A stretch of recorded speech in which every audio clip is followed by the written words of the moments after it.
Today we will be talking about the future. In general, we Armenians, we like, but we have a complicated time. We don't like. We have a complicated time talking about the future. Even our politicians during their electoral campaigns prefer to not talk about the future. And even if they do, people do not believe them because those are simply words that are used during an election campaign. One time you've mentioned that Armenians need to finally start thinking as they haven't been thinking for the last 30 years. And I would like to hear, what does that mean? How should Armenians start to think? This is a big challenge.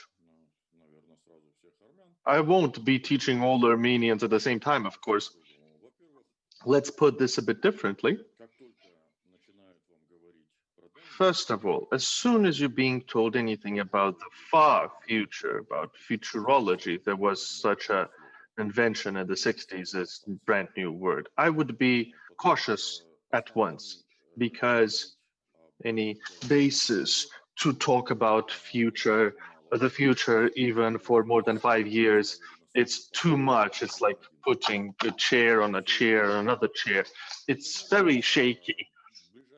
For example, the closest military political horizons of Armenia is 5 years, 4.5 years, as the current ceasefire agreement will renew in 5 years. Why do you think Erdogan will be in place? Will he be still the president of Turkey? I am absolutely not sure of that. I do not know who will be leading Russia in 5 years, or what will be with Russia. I am absolutely not convinced about Baku. What will be happening in Baku in 5 years? And of course, without mentioning Washington or Paris, will be there Biden, will be anything can happen. And whatever I can confidently predict, all of it will be quite significantly different from what we currently have now. We need to be preparing ourselves approximately like to a football game. We need to think, why do we not have in Armenia such football like during Ararat 1973? And we can't say that Armenians are like that. That's why they lost their football school. Or they don't like team sports.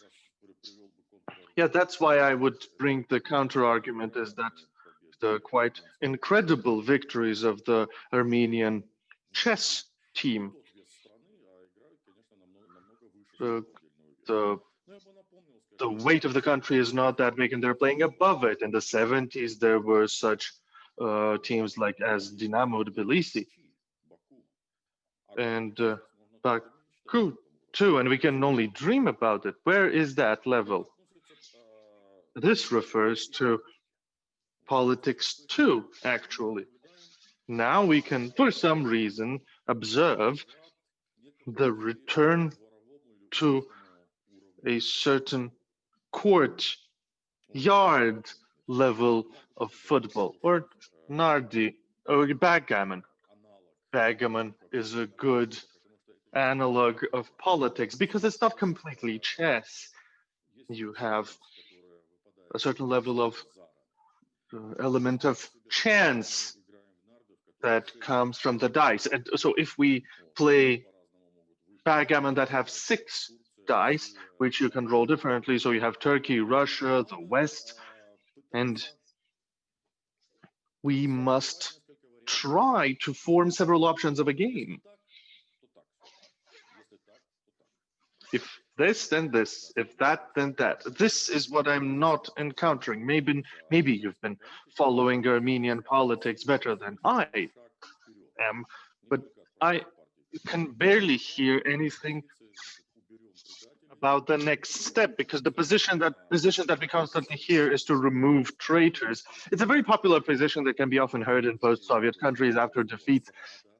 In the Ukrainian language, there's the word zrada, the special word zrada, which translates as betrayal. So, of course, everything has to be sold. There should be some kind of special operations. That's always the interpretation. And in Armenia, we lack, I believe, a class of political analysis, and not just internal. It's also very important for the little Armenia to understand what's going on in the world.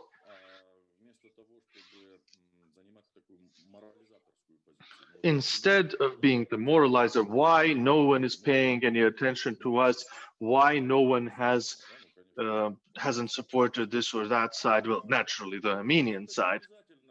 This is not necessarily a simple person's job.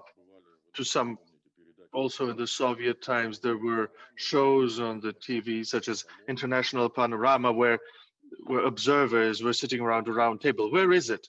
Where are our observers at the round table? They are very important. They need to provide office not just to society, but also to politicians. Sometimes politicians ask us what to do and never to listen to experts. Experts are watching from behind your shoulder. The game should hint you your steps itself. Everything, a lot of things depend on the politician's intuition, but the experts can hint what kind of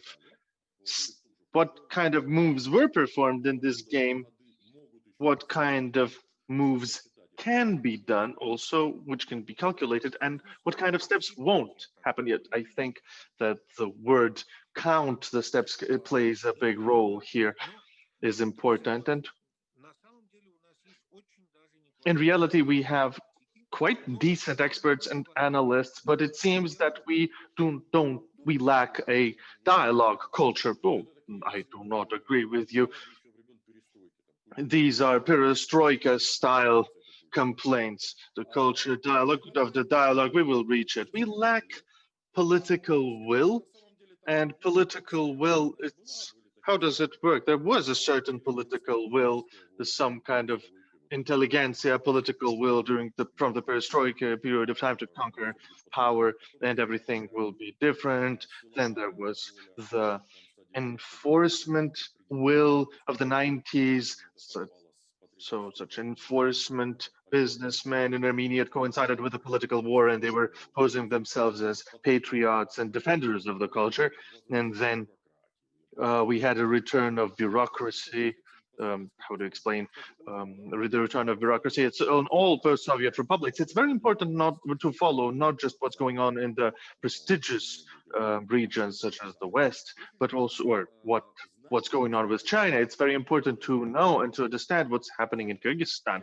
What's the difference between Ukraine and Belarus?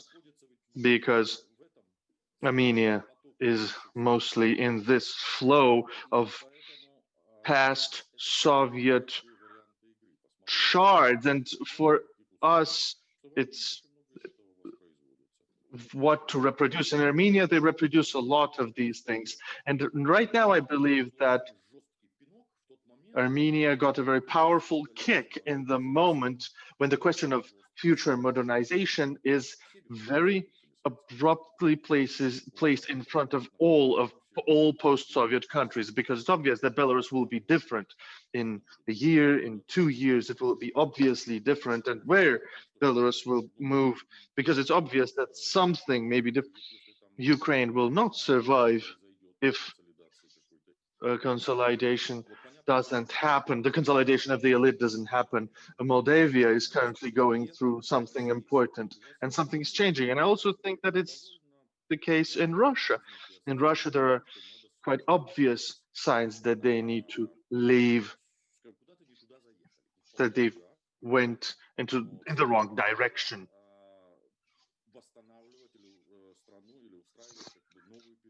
That the country needs to be rebuilt and they need a new perestroika. But how to do a perestroika without repeating what happened during the first perestroika, what happened during 1991? This is the option when something needs to be done. It's not completely clear what needs to be done, and it's quite scary because perestroika was quite a scary time. Probably you remember, our generation remembered that a lot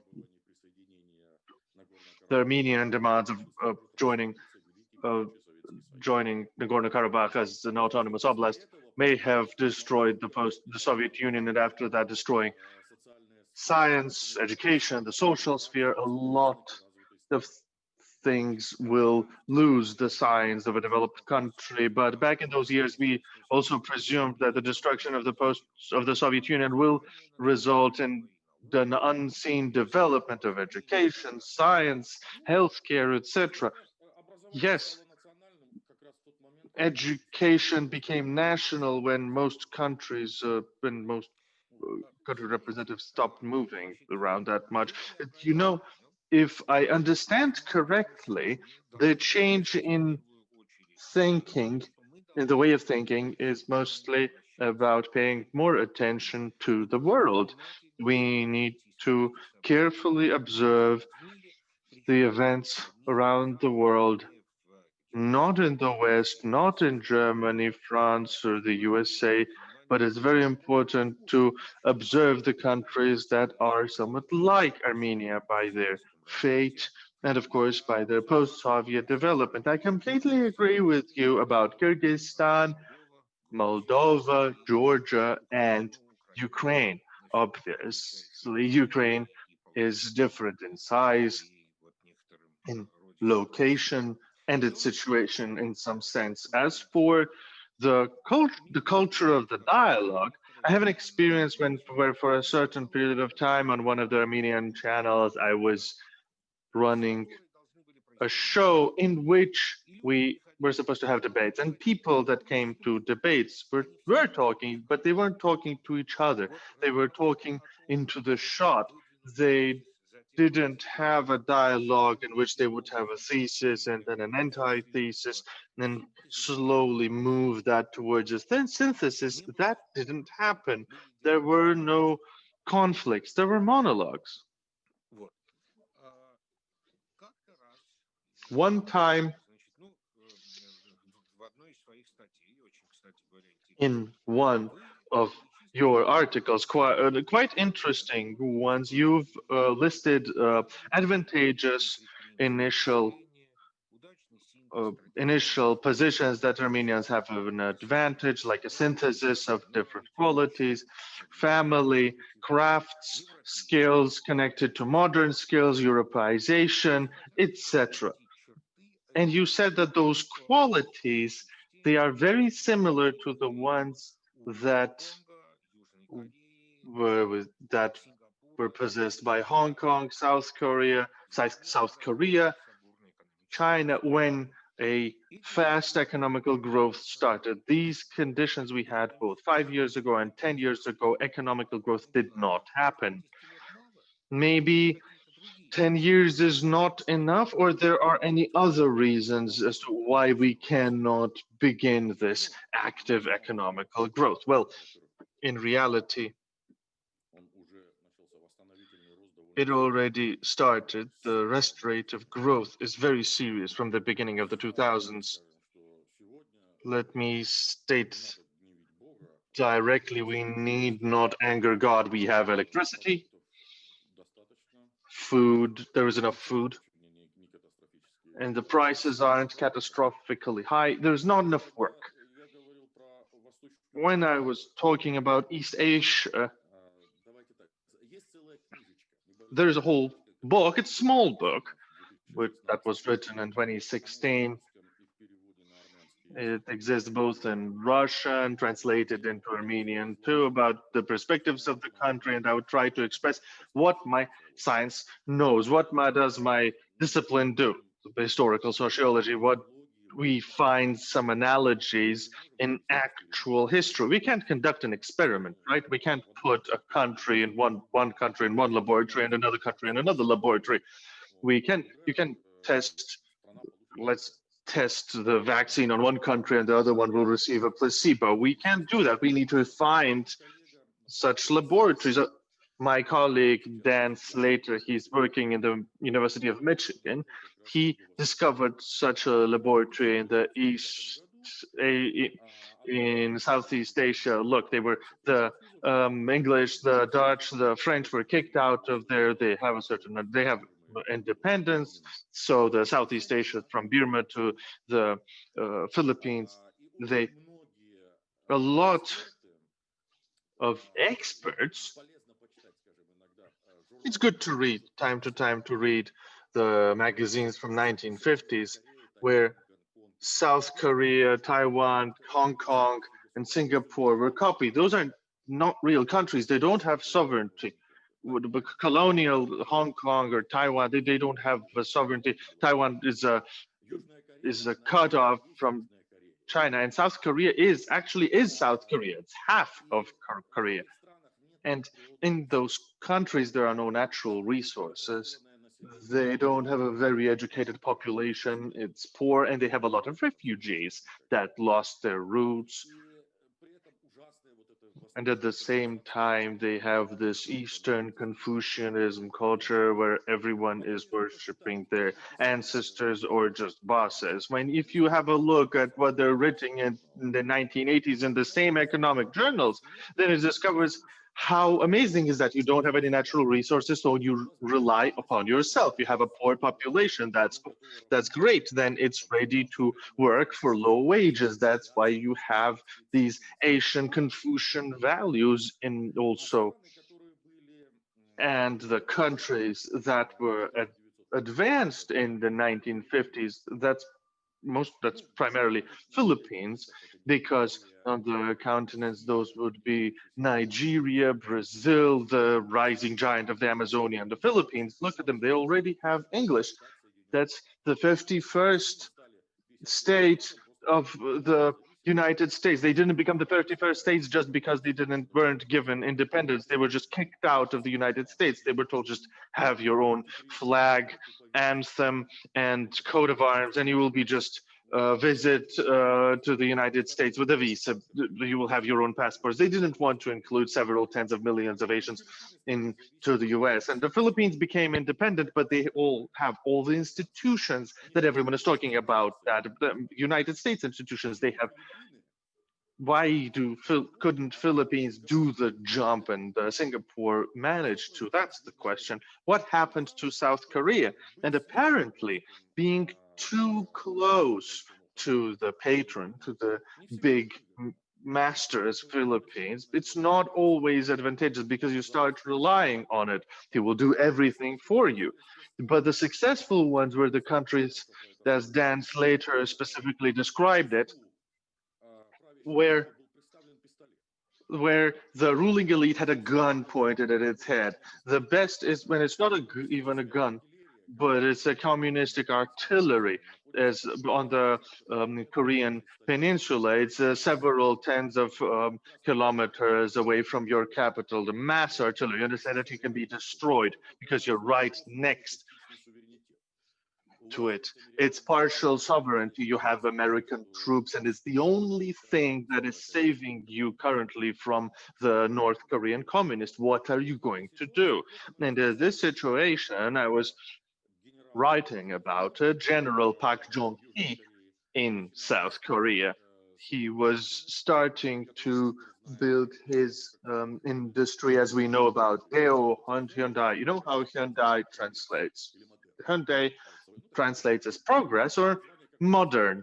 These are typical names as Soviet TV sets had, and it's not random that in Korea, almost in the most popular literary creation that you have is by Ostrovsky, how steel was tempered. But a lot of our listeners will not know about this particular piece because it's about how to sacrifice everything while building a country. There are beautiful articles by Andrei Lankov. He's one of the best specialists in Korea in the world, not just in Russian, and specifically because he's Russian. He works for many years in Korea. He teaches in South Korea, and he also visits North Korea a lot. He understands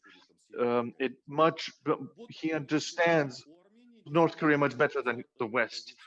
And Armenia has a lot of similar starting positions, but the workforce is not that powerful, and Armenia doesn't have a sea coast. You're solving this like a chess, like a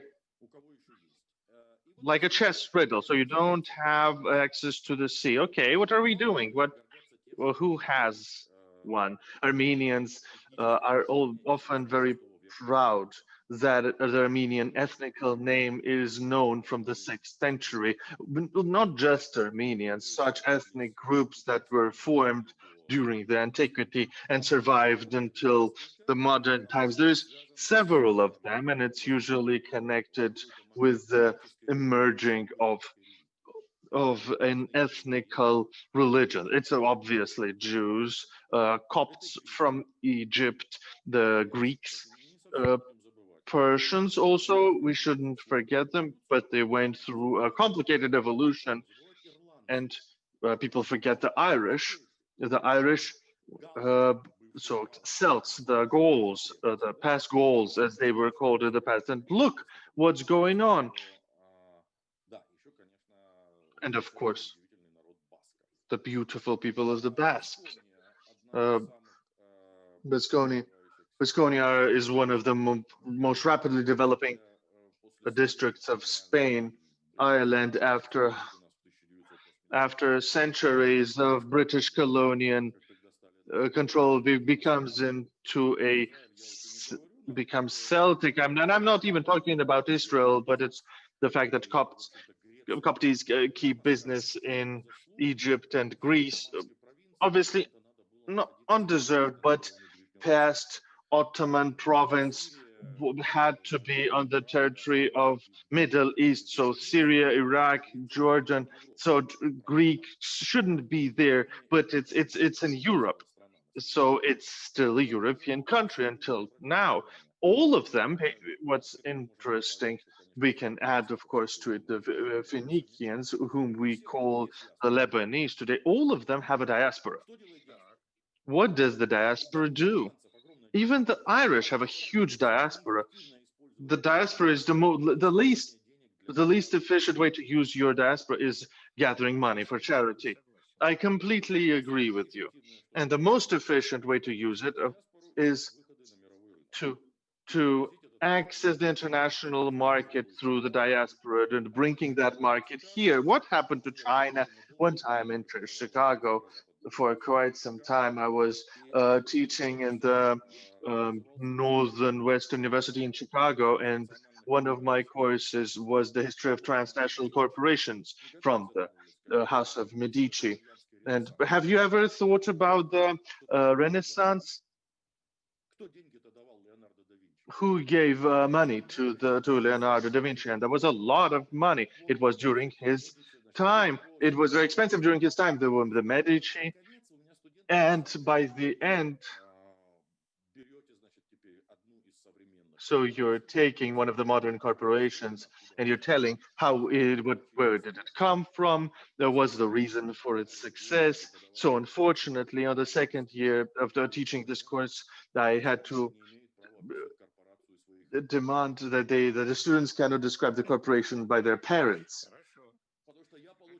corporation, because I was receiving fantastically interesting descriptions when a young person of Chinese origin was writing. My father is the head of an air company, you know it, a large one. My uncle is the president of a stock market, names a famous stock market. My other uncle is the head of a famous bank. And in this work, I will describe how our Chinese family has been using the family in marriage institutes to be able how did we build global control from Mauritius, from the island of Mauritius to New York and London? How did we spread our influence? And that's 150 years that was ago. It was a clan of fishermen from South China. And when I was reading all of that here, any Armenian will understand what a Chinese is saying without translation. He will understand them. Now, connected with that, I have another question. Often it is mentioned that the success in development, especially in economic development, is result results from the political situation, that for that you need to adopt more efficient methods of political control to create what's called good governance, to adopt democratic values, to live the democratic way. But also, history demonstrates that very often such serious change, such serious modernization is conducted, especially in authoritarian countries. Does this mean that democracy and rapid economic development are in a complicated relationship with each other? Well, in a relationship that is obviously not singular. Those are stages. First of all, democracy. Once again, I am an historical sociologist. I'm not a philosopher. I'm not a moral philosopher, especially. I'm not going to say how good it's going to be. What's the difference? Philosophers and people who talk about politics. There they have poetry. Poesy is saying, I dream that the human is able to fly like a bird. Of course, there is different poetry. There is Pushkin, and there is the street rap, which is also a form of poetry, of course. So when you're not explaining how the person is going to fly, but he should want to fly, like he will fly like a bird. I'm afraid that that can end badly. If you climb the roof of a house and jump off, you will not fly like a bird. Our task is more engineering. In which condition the human body that is more heavier than air, how are we going to lift it, and then preferably safely land it back? What kind of mechanisms of governance will we need? And it's the same thing when you get asked by representatives of ideological radio stations and TV stations, when the market or is the market economy or a centralized economy? Well, you know what? Um, in the Western perspective on the development of Soviet countries, both the market and the democracy play a significant role. Well, you do know that that's an ideological view. They are wishing something on others what they would never themselves do. My friend, Professor Sophus Reynard, we will talk about it in more detail. Sophus teaches in the Harvard Business School. He's Norwegian, and he wrote a beautiful book about why Norway exists. Have you ever thought about it? Because uh, that's a weak state. They in Denmark, they lost in the 18th century. Sweden used to be a dangerous state. It got its fall from Russia. Then they lost their certain provinces around the Baltic states. And in the end, it became this very peaceful, constantly neutral state because they were absolutely no condition to continue waging war. Why do they exist? And how did they survive after the Scandinavia was kicked out of the world geopolitical board? So Sophus specifically says that you need to not listen to what the Americans are saying. You need to do what they are doing. So there are certain oppositions, that very sincere opposition, because any nation, and the Americans especially, are susceptible to the understanding that they have a mission, the goal to change the world, and they sincerely believe that. It's completely normal. It's a completely normal position in your head that there is an expression that there's a Russian national dish. I don't know how the interpreters will translate it. That there's this Russian national dish, the pilaf in your head. It is people are very different are less different than we think from one nation to another. Let's have a look on what happened to democracy in the West. It appeared in the same principles. If we pay attention, it's the actual story of where does democracy come from Switzerland, what was the complicated path by France for almost 200 years, for England, and the final question, when was England a republic? And what would be the how would be the president of the British Republic be called? So they even called it Commonwealth. They translated Respublica Commonwealth, and the president was called Lord Protector. They chopped the head of the king. And what for? For overexpending the budget. So the parliament complained that the Charles I in France, they also chopped off the head, beheaded the king, and also for overexpending the budget. Maybe not. That's not by random. We can see that democracy comes up after periods of quite bloody chaos, when the elite, which is obviously the elite, is forced to negotiate. This really looks like negotiations about nuclear disarmament between the United States and the Soviet Union. We know that you can kill us. You know that we can kill you. And life isn't that bad. Let's try to agree on something so that we don't kill each other. And this is where democracy comes from. Did you win? It's very interesting. Actual example is Moldova, where approximately in the 2000s, the communists came to power and allowed to preserve the liberal nationalistic opposition, while with an understanding that maybe next time, well, we won't be in power for all eternity, so you won't destroy us when we're out of power. And this is how democracy actually emerges in history. Actually, about Moldova, because right now I am in Stepanakert myself. You are in Yerevan. Moldova right now is also giving a very good example of how a weak center gives freedom to the periphery, to an ethnical periphery.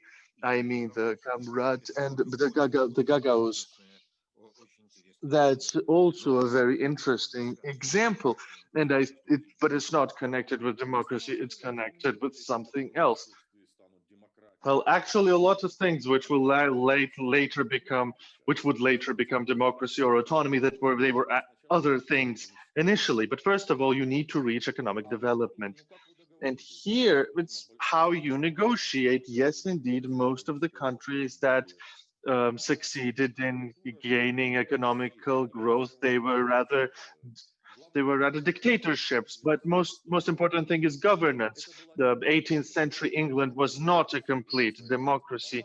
It had a very peculiar 18th century parliament. So this was a very elitistic, competition-based democracy. It's specifically competitive.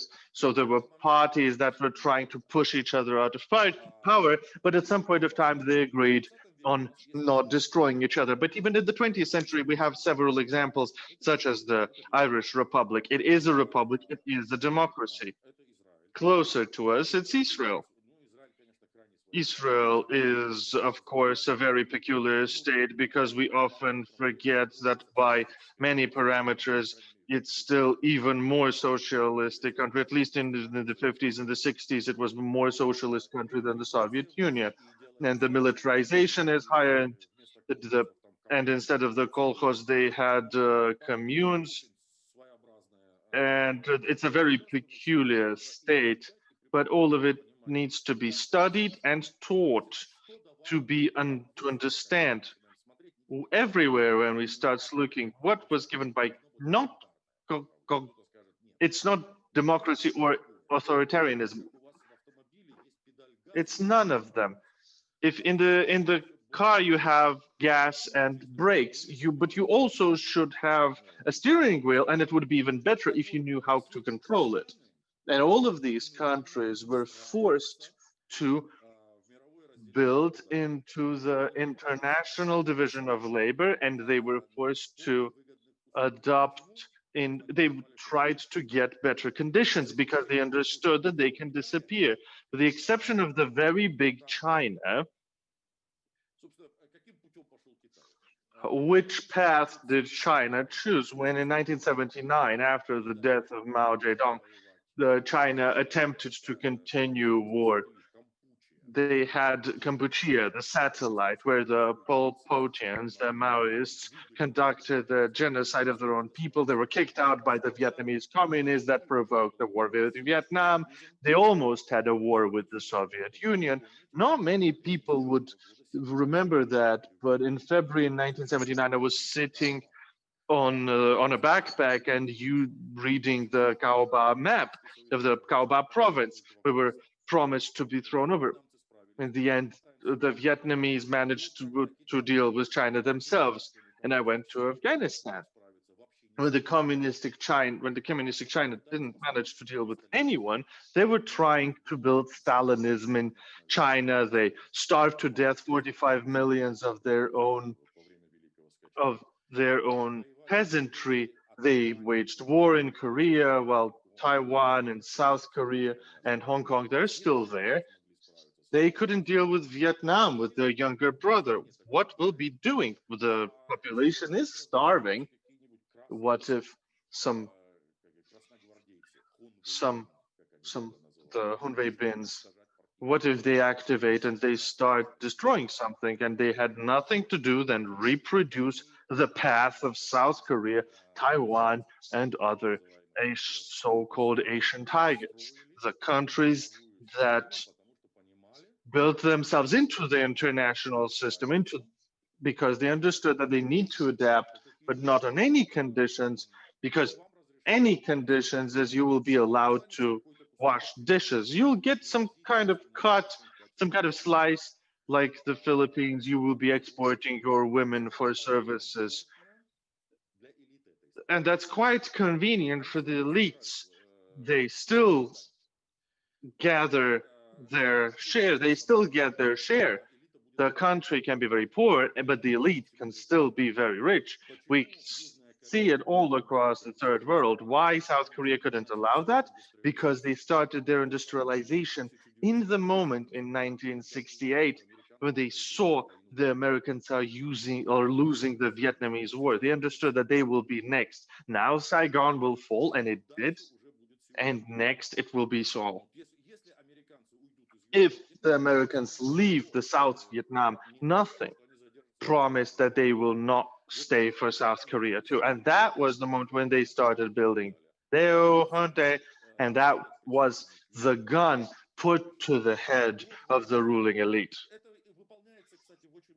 And this is conducted in many other countries. Japan, 1853, they were visited by Commander Parry.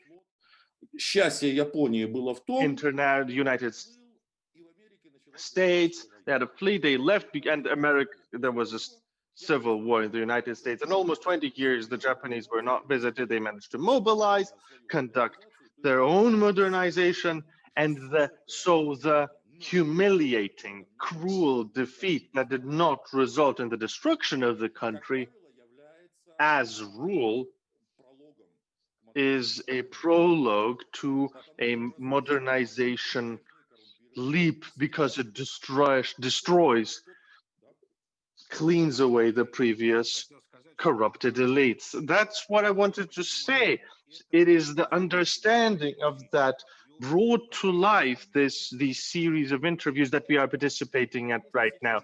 Yes, because now there is the planets, the stars have aligned, and Armenia will have the diaspora potential. There will be some discipline, there will be work discipline, the acquired skills. All of this is very cool, but it was implemented outside of Armenia, because inside Armenia, at first there was the Soviet Armenia, which collapsed.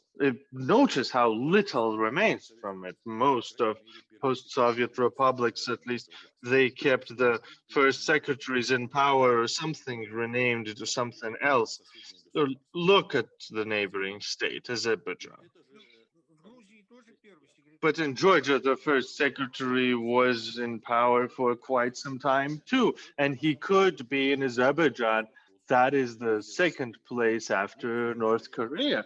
It's the North Korea, they have like a third, the fourth generation of the same family. It's quite an important goal that Heydar Aliyev managed to do, to transfer his power to to his son as soon as the older master becomes older. Pay attention what happened to what happened at Egypt, at Syria, all these so-called Arabian Spring. So in Armenia, everything was quite similar to other post-Soviet states, especially when the so-called, let's softly say, as a sociologist, that when enforcing businessmen, so capitalists which have power, that got rich because they had, let's say, so bodyguards, small armies of their bodyguards who had big black SUVs. In those conditions, obviously, you will implement the third world, and going and explaining to them that it's not good being rich elite in a poor country, that because that's a direct way to the third world, that's useless because they are the elite. They are those who rule the country and those who can acquire resources from other members of the population. And that's the idea of the elite. They already started breaking, and what we are listening, we're listening to the crunch, to the scream, how the whole ruling political class of Armenia is being broken, and the hope that something may come out of it. There is hope, something younger, maybe something more experienced, someone who will be able to rule on. And after that, it will be clear what to do with it, because examples are known well, the material is worked through, and even post-Soviet republics, there are economists who can present their experience on what to do next. Steps is 1, 2, 3. Now the goal is to have someone to play this game. There are experts that are like trainers in chess. We observed so many other combinations. It seems that you have this combination. It's obvious what to do with the army. It's quite obvious. We have military experts who are better or worse, they know what to do. It's obvious what to do with the judicial persecutor system. This is not obligatory in Armenian Center. We have connections, we have friends in St. Petersburg and Berkeley, all around the world. We know who to attract,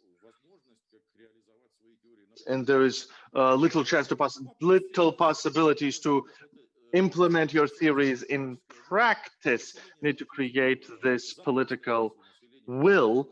There is the demand from the population, so someone is able to use the steering wheel, so he can steer. So then it will be easier afterwards. And here, where we will stop right now, because our time, unfortunately, is over. There were several questions that we received both before the beginning of our conversation and during the conversation. Some of them refer to the politics of today. I wouldn't like to talk about today. And you've answered the rest of the questions already. Thank you very much for participating in this cycle of conversations. I'm happy to see that both of us are optimists. It's too late to be a pessimist, in my opinion. It's quite too late to be a pessimist. In great detail, I can tell you on how the Armenians disappeared. Any politicians from the square will tell you about it. Any taxi driver would tell you about it. Why would you need a sociologist, a professor from the New York University? Let's express our gratitude to him for this very interesting conversations. Thank you very much. Goodbye.